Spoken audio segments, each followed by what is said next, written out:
Hi, I'm Tracey with Spilling the Tea, and today I'm so excited to share with you my Aunt Kelly Smith and Russ Borman aboard the Sailing Bliss. It is such a fun conversation about life aboard a sailboat. Okay, we're live with Spilling the Tea, and I am so excited to have y'all. How is everything? Oh, go ahead. We're excited to be here. How is everything going?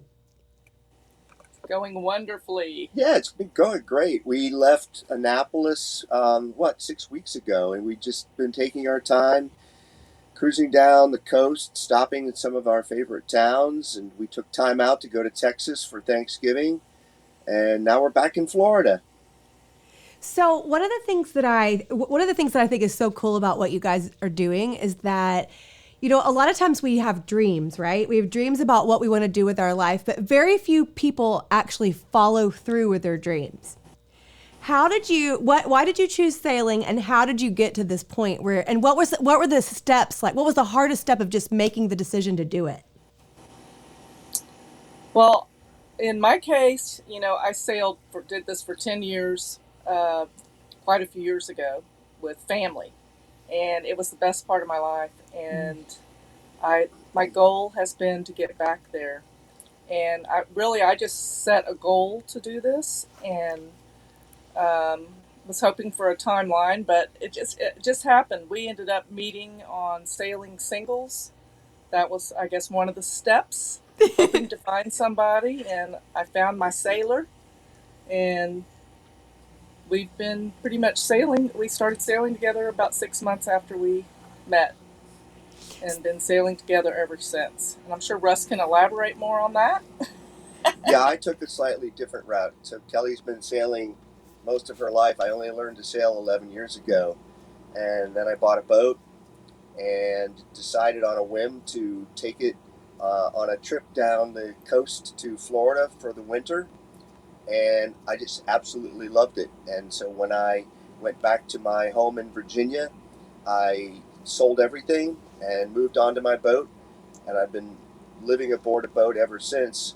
But I really wanted to have someone to share that experience with, and as Kelly said, we found each other in a sailing singles group on Facebook, and we met at the height of COVID of all times. And we just really hit it off, and now we've been together for 2 years, and I've always had a enjoy life now philosophy. And so when I had the opportunity to do this, and by do this I mean live on a boat and just cruise all the time, retire, I jumped at the opportunity and convinced Kelly to come along. Took a little bit of convincing, but here we are, and we love our lifestyle. It didn't take that much. No, I was going to say. So, Kelly, obviously you're my aunt and one of my favorite humans on earth. I love you so much. And I've always looked up to you because of this for many reasons, but because of this very thing, because you've never had fear. It seemed like that to me as a kid. Like you just kind of have led your life like in a fearless way. And I admire that. And I love that about you. I'm adventurous, that's for sure. Yes. I think it's important. Like the older I get, the more important I realize adventure is, and Yes. don't wait, just do it. Right. Yes. And I had to work for a little while, but once he did convince me to quit my job because I loved my job at the time, and just a little bit earlier than I would have normally retired, about a year earlier than I would have normally retired. And anyway, but it's been wonderful. We are living the dream. Here's a perfect example of validation of the live life while you can and enjoy it, the rationale behind that. We went to my high school reunion up in Massachusetts last year, and as soon as we walked in, there were pictures of all of my classmates who had gone before us. And so all of those, I think of them as kids because we went to high school together. But all those people had dreams about what they wanted to do someday.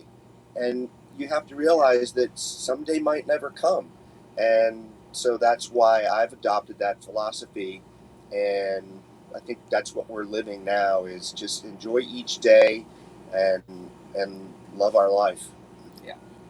And you also live, you both are very grateful. Like, I just love to be around you because there's this positive vibe around both of you, and a vibe of just being grateful for, like you said, for the daily, for everything that comes your way daily. The And beauty there, I mean, there's just incredible beauty everywhere we go. We meet incredible people and we remain friends with them. Our friendship book keeps getting larger and larger. I love it. And So one of the things I want you to talk about, because there's a lot of people that are going to watch this and they're going to think, yeah, but how realistic is this, and what goes into, and I'm curious about this myself. So when you're planning, kind of walk us through what your year looks like, because neither of you have homes, right? have phones? Homes. Oh, homes. Well, not that we're living in. I still have property in Texas. But this I is, don't. but this is where It's our home. you live on the boat. Yes. Okay. Yes. So what goes in? What does your year look like, and how far in advance do you have to plan things out? Like what does it take to actually plan your voyages? So right now we have an idea of our next year, what we're going to do. We don't have a plan because we can't have plans according to Russ. They have to be ideas. But we have an idea of all the things we want to do in the next year, and we pretty much keep it for about a year and it keeps progressing. And he can tell you more about what all goes into the planning. Uh, Yeah, I mean, on a big scale, as Kelly said, we have an idea of what we want to do in the winter and what we want to do in the summer. For example, we're already talking about what we want to do next summer, and that's possibly take our boat up to New England. Um, on a more immediate scale, like planning the next month or planning the next week, we just sit down and we look at where the places we want to go. Are there friends nearby that we want to stop and visit with along the way? Do we have favorite restaurants in some of the towns that we visit? For example, you know that we love to come to Beaufort, and we love to visit with you, and we have some other friends in the area, and there's great restaurants in there. So we always make sure that we spend an extra day or two in the places where we know, because we've been doing this for a while now. I've been doing it for 7 years, bouncing up and down the coast. And I have favorite places, and now Kelly has adopted some of those, and we've found new places as well. So it's about exploring new places, as well as going to the places that we love. And we typically try to cover about 35 to 50 miles a day. And beyond that, it's a matter of just making sure that we're always looking ahead, always looking at the weather. The weather has a lot to do with everything that we yeah. do. And it kind of rules our itinerary, if you will. For example, we got stuck in Savannah, Georgia a couple of weeks ago because a big storm was coming Darn through. it. So there's That's a lot not a worse, bad place there's to a get lot stuck worse in. places to get stuck, I'm telling you. But that's how our year goes. That's how our months go. That's how our day to day and week to week planning goes. So what happens when you have bad weather? We we typically will. I mean, if it depends. If we're out in the ocean, we're going to. If we see something coming, we will try to find the nearest inlet and go anchor inside there and wait for the storm to pass. If it's something like a hurricane that we have time to prepare for, we decide. We talk about the different places that we would want to stop and how far inland it is to be the furthest away from the storm. Um, or if we're someplace, we might, if it's just a little storm, we might just stay where we're at. Do you want to elaborate? Yeah, I mean, you covered it pretty well. Um, we always look ahead, and we can typically see really bad storms coming about a week in advance, maybe 5 days. Uh, Day to day, weather happens, and sometimes we get caught in, a rain, just a downpour. or a big burst of wind will come along, and we're sailing along, and it's nice and calm, and Tear our sail. Yeah, and tear our sail, which actually happened.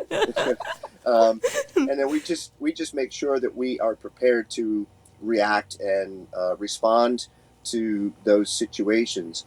And one key aspect of that, as Kelly alluded to, is that we always have a plan B.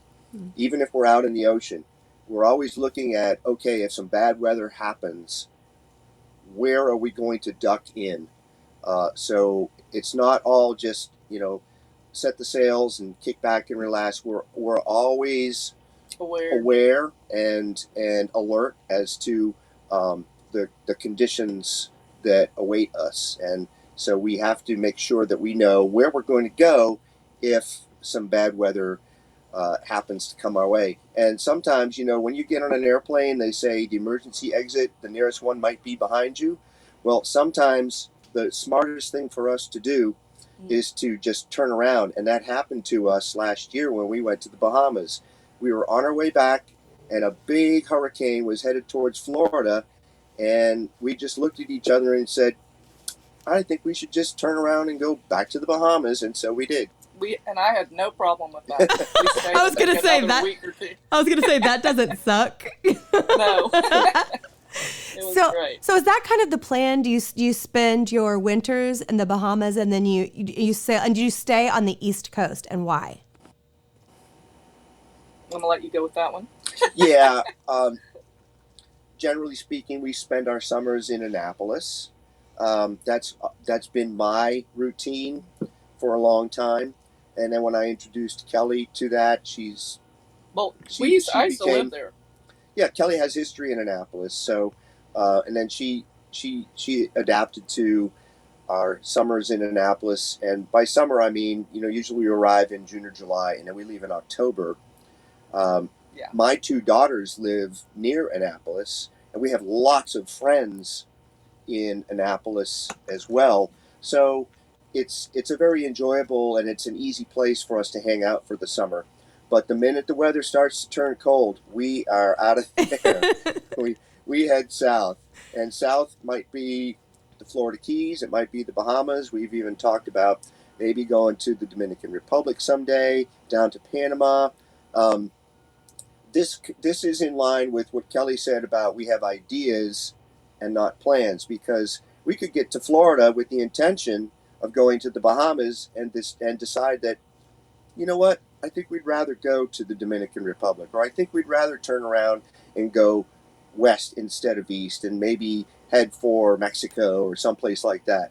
So it's never fully committed that far in advance. We like to have that flexibility of being able to just take each day, take each week, take each month, really, as it comes, and even to the extent of taking it each year as it comes. So we may or may not go to New England next summer. It's just an idea right now, and if things work out, then we will do that. But if things get in our way, we're prepared to adjust. I love it. Okay, so what happens when you need to do like laundry or cooking? Or these are questions I wish I would have asked when I saw you guys in Beaufort, because I'll be honest, like it was so fun to bring Carson over there and to show him a whole different way of life. So there's a couple things that I forgot to ask. One is, when you're going from place to place, how do you choose where you're going to dock the boat? How do you choose how long you're going to stay there? And do you need certain amenities, or do you have everything you could possibly need to make it on the boat? So we choose where we're going to stop by the places we like to stop. And, if there's a marina there, it depends on what time. There's so many things that come into play. But usually when we're on our way down or back up, we either need air conditioning or heat. Right? So on the way down, we've needed heat a lot. We anchor some, and we also go into marinas because we need heat. We do have a generator. We can run the heater. We just don't like doing it out at anchor. But we choose it according to towns we like, and a lot of times it's like that marina, Homer Smith in Beaufort. We love that marina. It's 'cause nice. it has a One of really our nice favorites. washer and dryer. So when you're doing laundry on a boat, it's difficult to do, and it's probably one of the hardest things that we deal with is where are we going to do laundry? But we can do laundry on well, our we boat. can. We have a little Chinese washing machine, but it can wash about 3 things. Right. One sheet at a time. Yeah, and it takes forever because and we have our dryer is the natural dryer, which are the lifelines around our boat. We use that. I love that. Yeah, we do. I'm like, oh, that marina has a great laundromat. So a lot of times that is part of the choice, and also we like to find places that have good restaurants, and typically like groceries.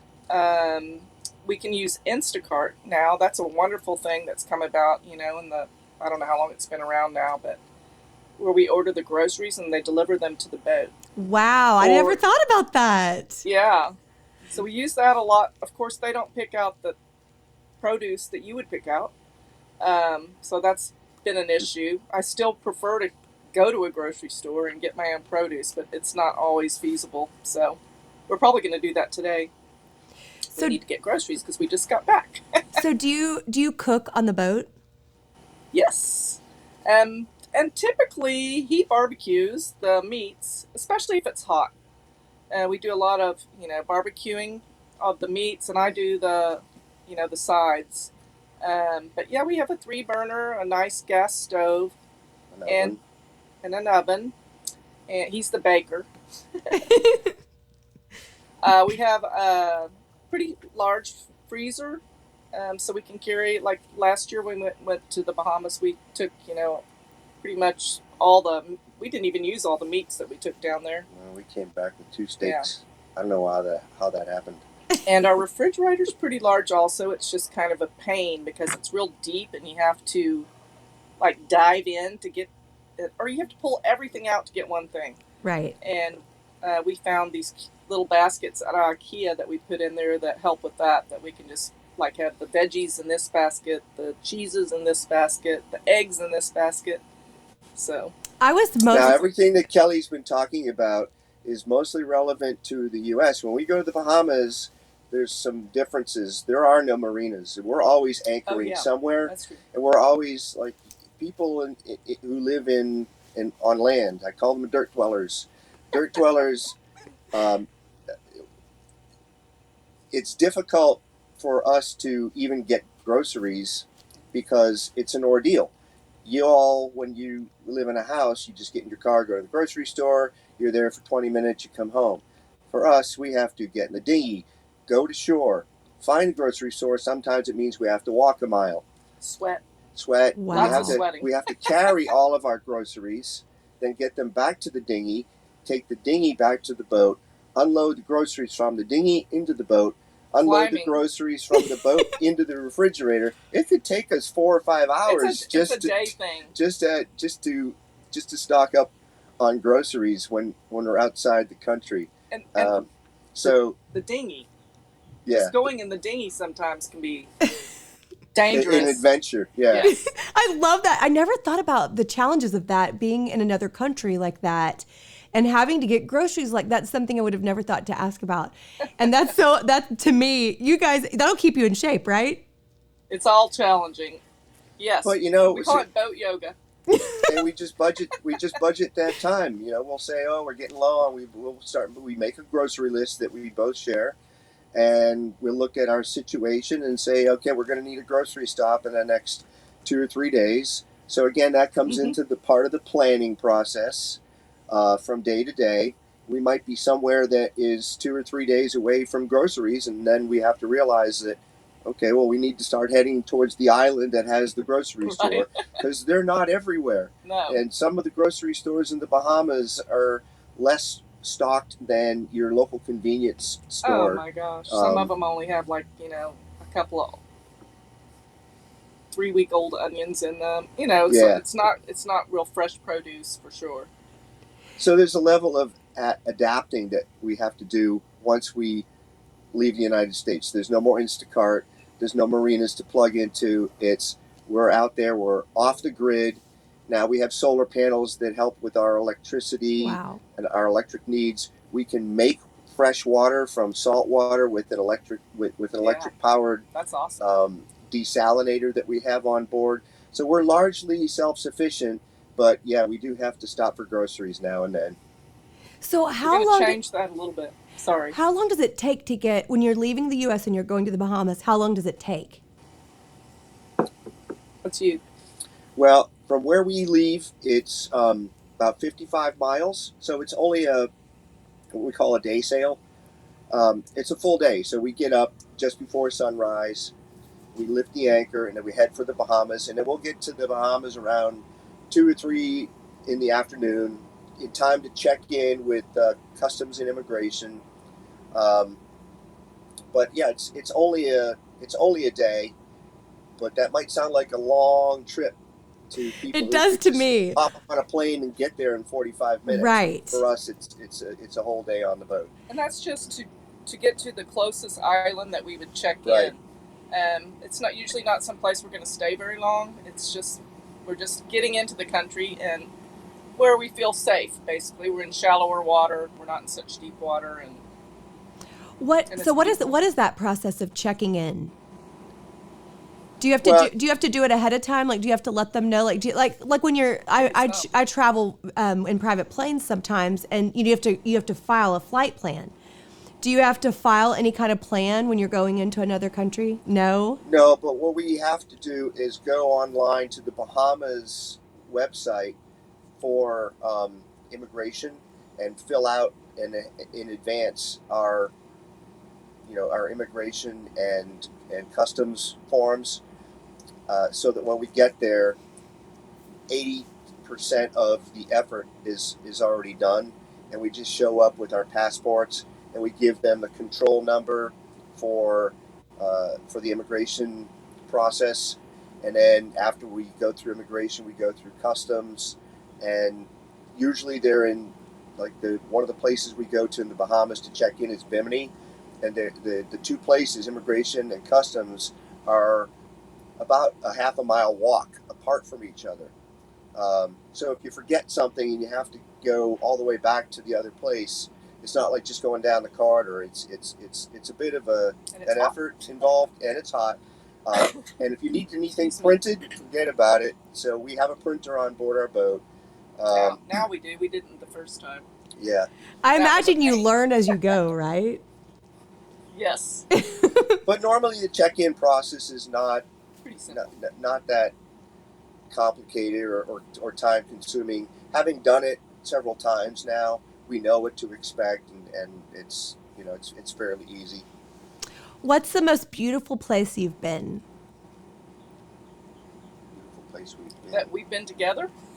On the boat.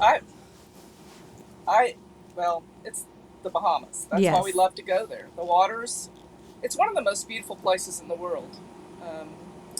I think if you even look on that Google Earth or whatever, it's you can see how clear the water is.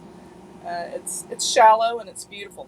My favorite thing to do is swim with the turtles in the Bahamas. It's incredible. Yeah. Can I They're come? so I want to come do that. Come do it. Oh, so is there a certain place that they migrate to, or are they everywhere? They're everywhere down there. I think the prettiest part of the Bahamas, in my mind, it may not be in yours, is the Exumas. The water there is the clearest, and that's where we were able to swim with turtles 2 or 3 times, I think. They're wild. It's not like you go to a park. Oh. Yeah, they're wild. That's so neat. And it's a place that they're known to feed. Yeah. On the grass. Turtle grass. At the bottom of the ocean.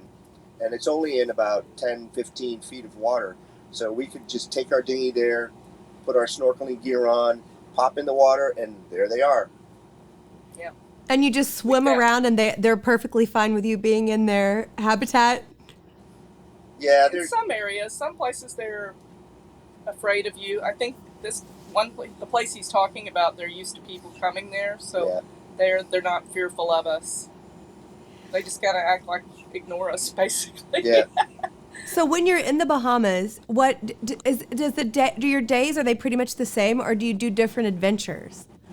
Like, do you do anything else? I think I saw on the boat that don't you have like a paddle board?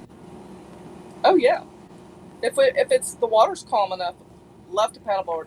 There's a beautiful place in the Exumas, another place in the Exumas called Shroud Key, and he takes the kayak and I paddleboard, and first we have to pull those to we call it the Lazy River.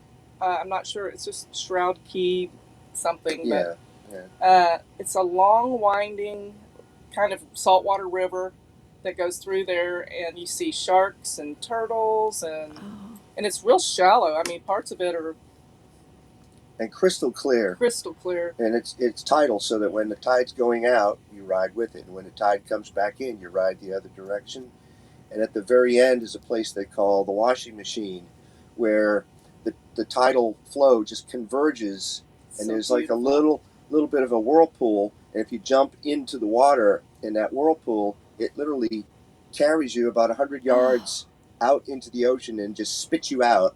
And then you Yes. swim over back to shore and do it all over again. That's It's- like magical. That's like a real, like a nature water slide.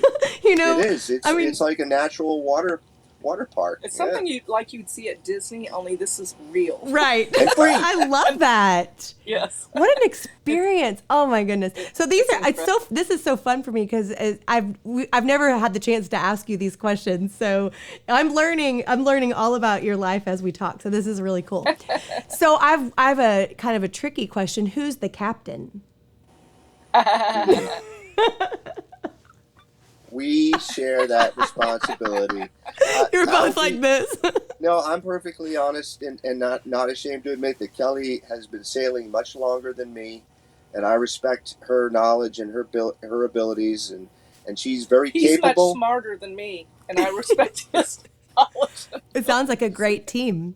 You know what? We have things that we're better at. Yeah. Right? I'm better at fixing the motor and raising the sails and doing all the hard work and the dirty work. So I tend to take responsibility for those kinds of things. But when we're going from place to place, we take shifts. We'll do 3 or 4 hours at the helm, and I have no concerns at all about whether or not Kelly is okay doing what she's doing. And if she needs help, she'll call me and say, hey, the winds are kicking up, maybe we should take the sails in a little or something like Right. that. And I'm the same way. If I'm up on the helm and I need Kelly to help take the helm while I do all the cranking on the sails or something, It's a teamwork. we share that responsibility. I do most of the Mechanical route too. the route planning, only because I've been doing it for the last 7 years. I know my way around the waters up and down the coast and the tides and the currents effects and so forth. And so I tend to do a lot of that. Yeah, But he's definitely more Kelly knowledgeable than Kelly me. can do there. that. Yeah, I can do it. I like that he does it. I know. Isn't that nice? He's a good planner. He's a really good planner. That's one of the things I love about Russ. He loves to plan, and it is.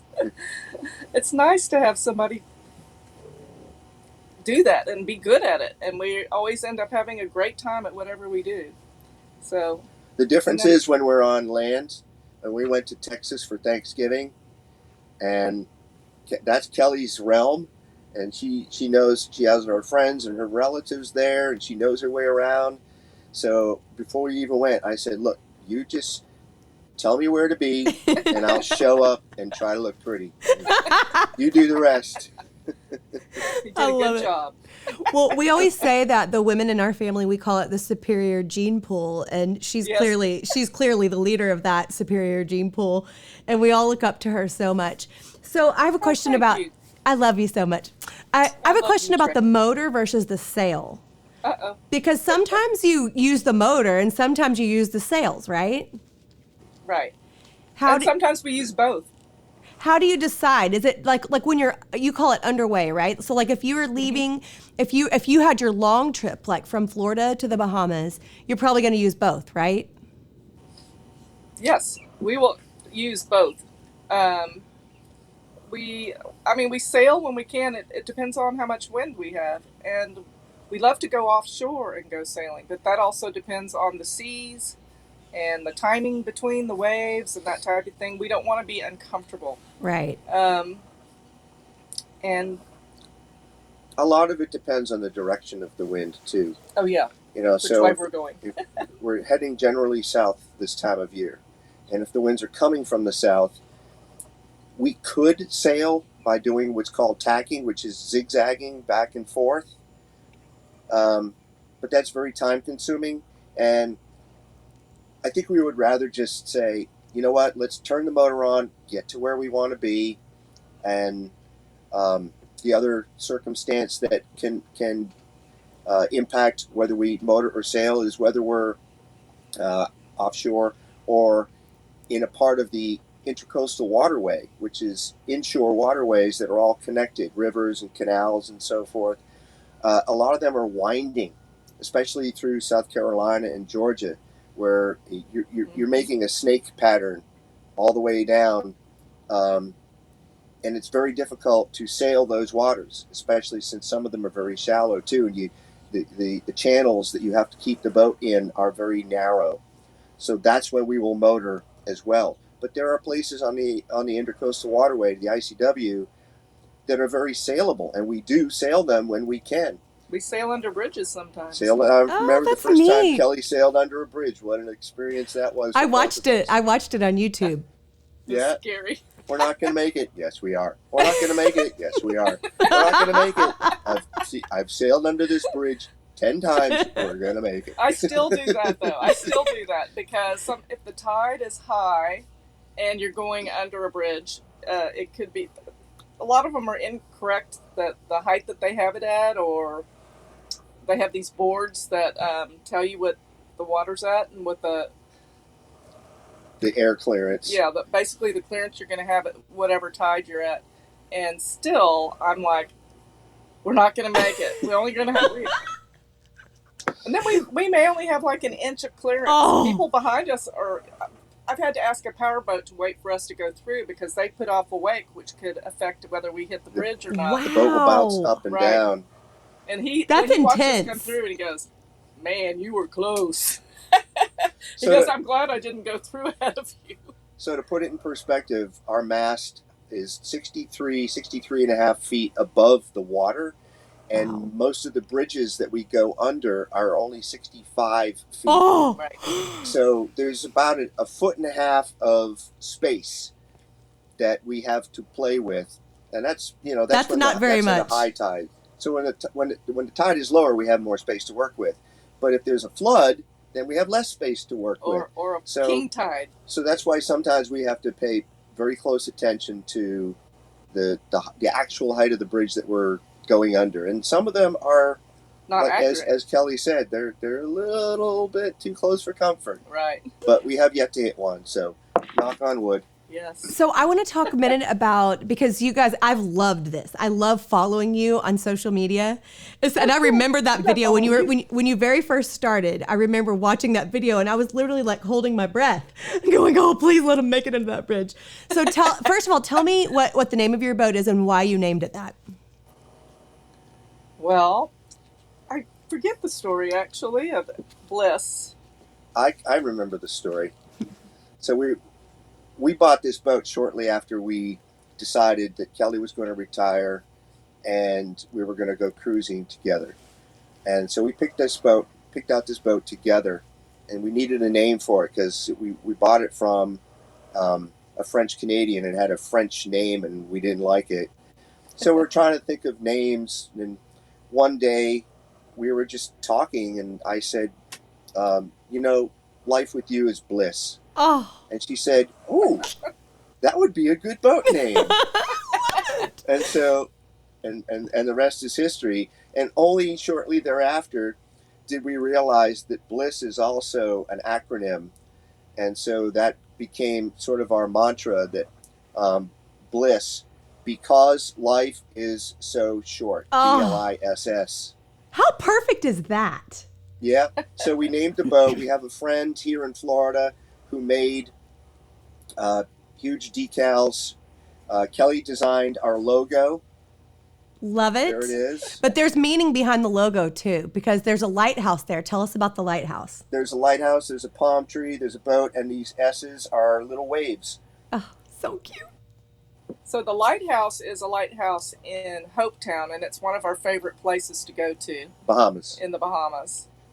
And basically, I guess it's just showing different things. The logo basically is just showing the island.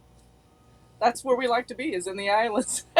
It's all the different facets of what we do. You know, we spend a lot of time on islands with palm trees. We sail. Yeah. We love to be in the water. And so that it's just a logo that combines all of those things together, including the spelling out of the acronym. I love it. What's in your cup? Oh, today we are drinking the orange. Oh, spice. We were trying orange spice today. Yeah. And it is really delicious. Thank you. It's my favorite so far. Is it really? Mine too. Yeah. So this is the third one we've tried, third or fourth, I can't remember. This is the we third also one. have the royal flush. Yep.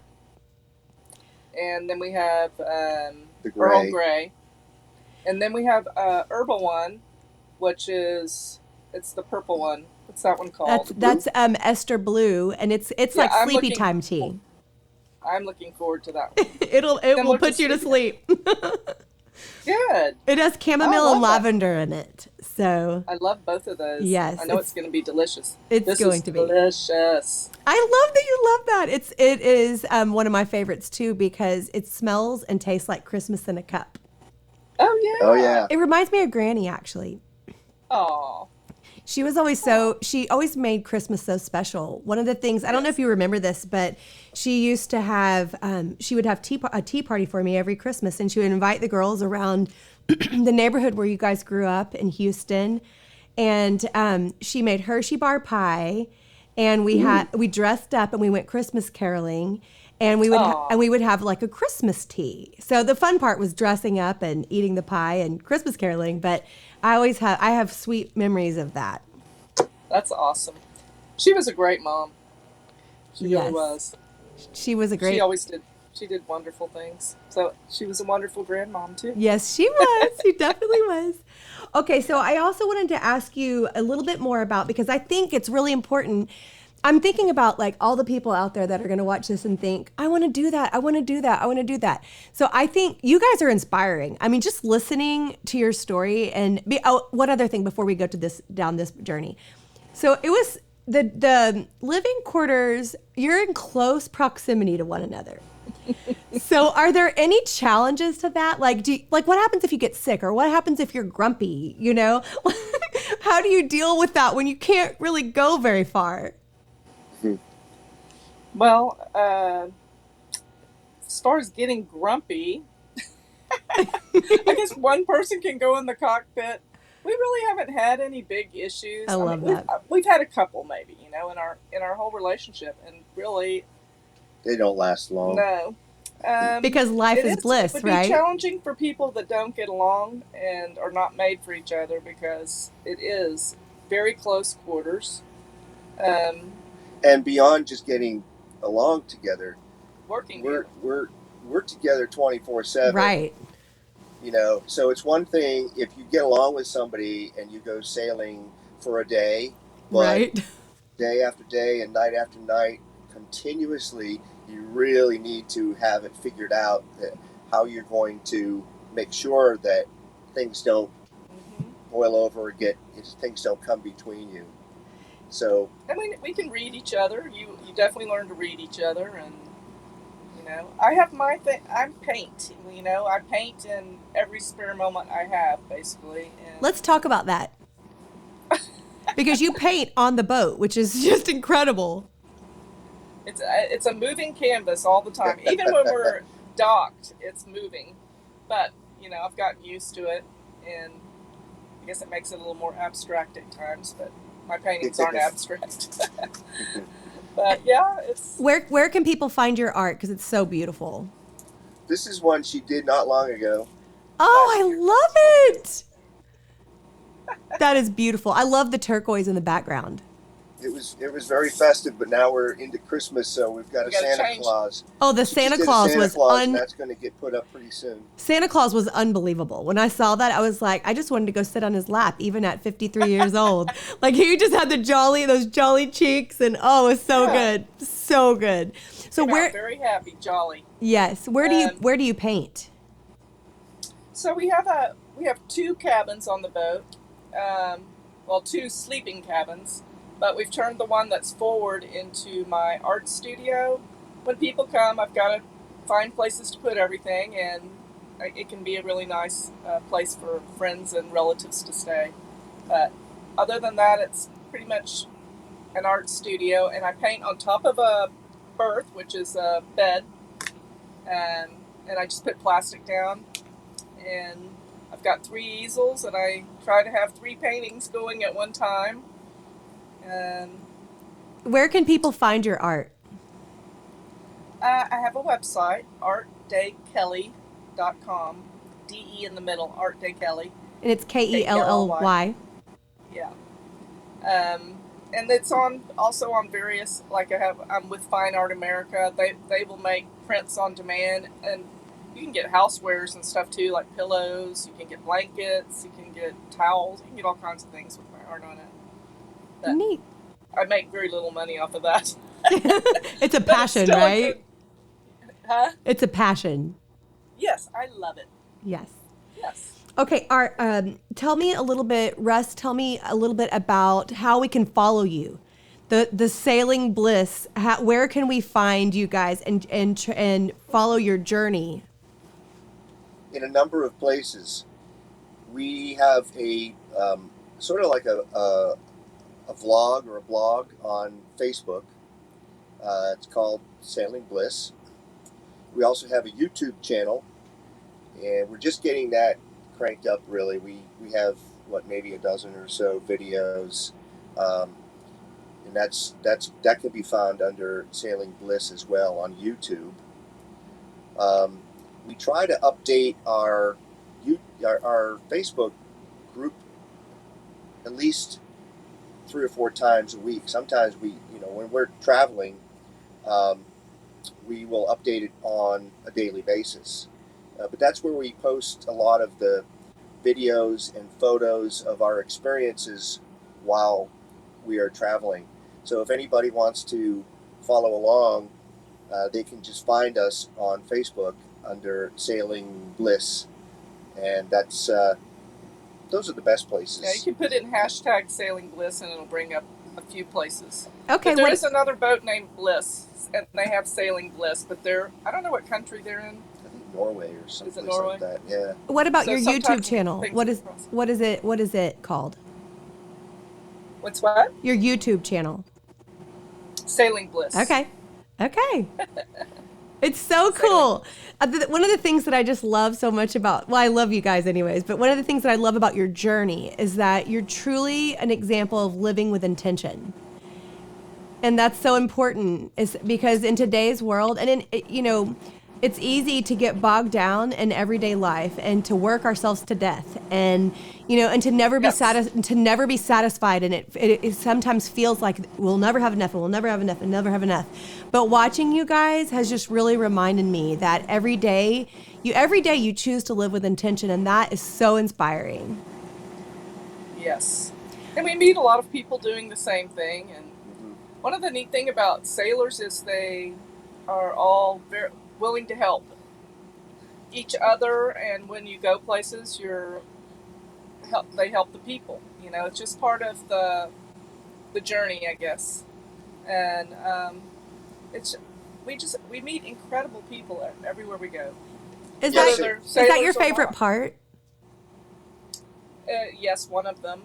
There's so many, but that is a big part of it. It's a huge part of it, is the people we meet all over, all different kinds of people. And it's also nice, like, being able to go and experience, the way other people live. And one of the things I like about traveling, being able to experience how other people live.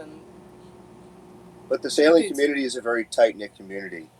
And so the minute we pull into a marina, people are always, if they're not already helping us by grabbing our lines and helping tie off the boat, the minute we are in place, people are walking over to the boat, welcoming us. Yeah. Hey, how are you guys doing? Where'd you come from today? Where are you from? And then that's a fun thing that we always get to say. Where are we from? Well, Kelly's from Texas. I'm from Massachusetts, but we just came from Georgia or wherever. And where's your base? They'll say. Well, yeah, it's right here. It's on our boat. But it's very easy to make friends and meet people when we are traveling because it's just such a welcoming and helpful community. Yes, we love it. I love it. So I want to see you. I got to see you in Charleston this year. I got to see you in Beaufort this year. And I want to see you again as you're coming back down. And I'd love to see you in Oriental because I love Oriental. Oh, I said, so the waters are very beautiful there, right? Mm-hmm. And there's a free dock. There you go. We're always looking for free docks. How do you find those? Well, there aren't very many of them. On the entire trip from Annapolis down to, let's say, Miami, I can only think of 3. Wow. One of them is in Oriental. Another is halfway between Fernandina Beach and St. Augustine in Florida. And then there's another one. I think, Cocoa, there was one in Cocoa. Yeah, in Cocoa there was one until recently. A storm took it out. The same storm that messed up this one, Nicole. Yeah. So free docks are very rare. And most of them are pretty small. They can only accommodate maybe a handful of boats. And then the one in Oriental accommodates 4 boats. Wow. So where was the one that we stayed at? Was that in North Carolina? Which one? I don't know. It was recent. I can't remember what town it was. Oh, but that was just a day dock. You thinking of Beaufort? Oh, yeah. Beaufort has South a day Carolina. dock. There's several of those where you can tie off your boat for a day, and that's to encourage you shopping and going to eat at the different restaurants in the towns. And there's several of those up and down the coast, but they don't let you stay overnight at those docks. So where are you guys right now, and where are you headed? We are in the Cape Canaveral area, and we are headed this weekend to Cocoa Village, where we're doing an art show. They're having a very large, it has like 1,000 vendors, art vendors, and we're going there to participate in that. And a few of our friends are going to show up. We hear. Yeah.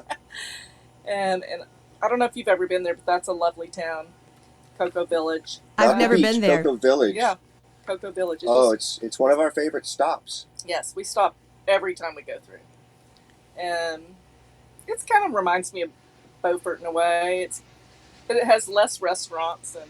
But anyway, it's just a great town, and we're going to stop there and do that. And then from there, we will head to West Palm area, Stewart.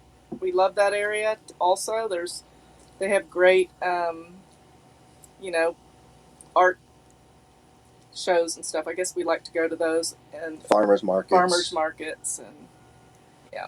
Ultimately, in December, our plan is to get to Fort Lauderdale, where we not only have other friends that we're going to meet up with, sailing friends, but we are going to once again tie off the boat.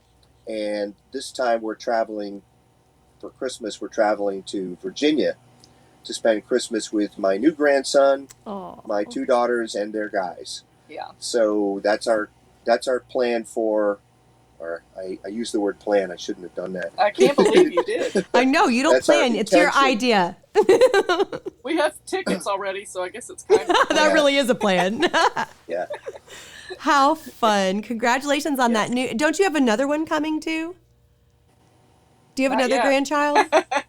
Where did I come up with that? There's a marriage coming. That's what it is. My daughter just got engaged. That's what it is. So, not a baby yet. That'll be next. Yeah. Well, I love you guys so much, and I'm so grateful that you joined me today so you can tell all about your amazing adventure, and I can't wait to see you again. I just want to say one more thing. You and I'm very honored that you say we are inspiring. But I want to let you know that you are inspiring Yes, you as are. well. Oh, We love what you're doing, Yes. and So proud of you. all the things that you've been through. You should have a tea named after you. Yes. oh, thanks, Russ. Yes, you really should. Now you're gonna make me we cry. are You're the most inspiring. Oh, well, I love you guys so much, and I am just so grateful because I know you just got back yesterday, right? Yes. So Yep. thank you for making this happen. I think it's going to be really neat for people to see. And well, I want to ask you one thing, Russ, before we go. If somebody was sitting at home and they're about to retire and they dream of this life, what would you tell them? What would you tell them? Like, instead of just thinking about it, what advice would you give? Kelly and I both talked about if somebody was to ask that question, how would we respond? And we agree that the first thing that we would say is give it a trial. Go charter a boat somewhere for a week. And even some friends of ours in Texas were asking that very question a couple days ago about living aboard a boat. And it's so different from just going sailing for a day or a few days or a weekend, that living aboard a boat has, as we've talked about today, challenges that you may not be aware of or expect, because if you live on land, you don't encounter them. The grocery shopping and having to be so alert and aware of weather conditions beyond normally just, oh, should we carry an umbrella with us today? I would tell somebody to go try it for a week, charter a boat, and try honestly living the way you would intend to live if you were to move onto a boat. Because oftentimes when you charter, it's a different experience. You're just going from port to port, you're eating in restaurants and so forth. But if you were to try to live the lifestyle that we live, which is sometimes we are away from ports for days or a week, and cook all our meals on the boat and never even see a marina. We just anchor everywhere we go. Try all those different aspects of life on a boat and realize that, yeah, it's a lot of fun, but it's not all not all palm trees and pina coladas. There's work involved. There's fixing motors, and we like to joke that sailing is fixing boats in exotic places is what it comes down to. That's the truth. And Yeah. but fortunately, we both love every aspect of what we're doing. The second thing I would say to somebody who's considering it is spend some time with somebody who's doing it and ask them all of the questions and let them tell you about their life, because there may be things that you don't know what you don't know, so you don't even necessarily know what questions to ask if you've never lived on a boat. Mm-hmm. So spend some time with somebody who lives on a boat or has recently lived on a boat if you're thinking about doing that. It is challenging. It's a challenging lifestyle. But Challenging and adventurous. Worth it. Yes, and worth it. Yes. Definitely. Absolutely. To us, it's worth it. It's not to everybody. We've had people come stay one night and be like, oh, no, I can't do this. It's too claustrophobic, or, it's just different. But there's also, like he was saying, repairs. We've had the engine, break, like a belt broke last year, or no, it was this year, while we were underway. Well, we're kind of out in the middle of nowhere, so what's going to happen? Russ has got to get into the engine room, and I take over the helm and put up the sails, and he goes and fixes the boat. Yeah. And that's one of the things I think, whether you're man or woman, you need to know basics on mechanics, because there's going to be times that you're out, there's nobody around. Not just mechanics either. There's 2 electrical systems on our boat, an AC and a DC electrical system. There's plumbing, there's pumps you have to know how to fix. You have to be able to do woodwork and glass and fiberglass work. Wow. Sailboats have rigging and sails that you have to pay attention to them as well and know what to do to to tune them and adjust them. So But those are things you need to know if you're cruising. If you're just living on a boat at a marina, you can hire people to do. Yeah, there's a difference between living on a boat and cruising, which is what we do. Cruising. Yeah, we're moving. Well, around. I love you guys so much. And Russ, I can't tell you how much it means to me that you came into our family and that my aunt found someone who is just like her. And it's just so fun to watch you guys. And I love being around you and I can't wait to see you again. Well, I'm the one that won the partner lottery. So. I think you both did. We both did. Well, yes, we did. Cheers to living with intention and following your dreams. You guys are the real deal. Cheers. To Esther Tea, to Tracey and Esther Tea. Thank you. Thank you so much. I love you guys. Thank you for being here today. Love you too. All right. See you again soon. Okay. Yes. Bye-bye. That's a wrap on Spilling the Tea. Stay tuned for our next podcast.